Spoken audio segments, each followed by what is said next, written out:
Anong ganap sa mundo ng showbiz? Muntik nang mauwi sa trahedya ang bonggang Christmas decoration ng Itbulaga host na si Paulo Ballesteros matapos masunog ang bahagi ng kanilang bahay sa Antipolo dahil sa malaking green ribbon na nakabalot sa kanilang tahanan.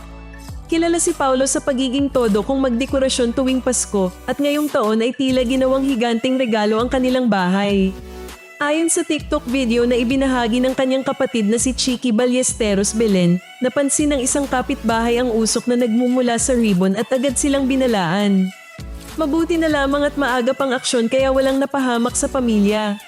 Nagpasalamat si Chicky sa Diyos at sa alertong kapitbahay, sabay sabing ligtas silang magkakasama at tuloy pa rin ang Pasko. Sa social media, maraming netizen ang nagpahayag ng ginhawa at pasasalamat na walang nasaktan sa insidente.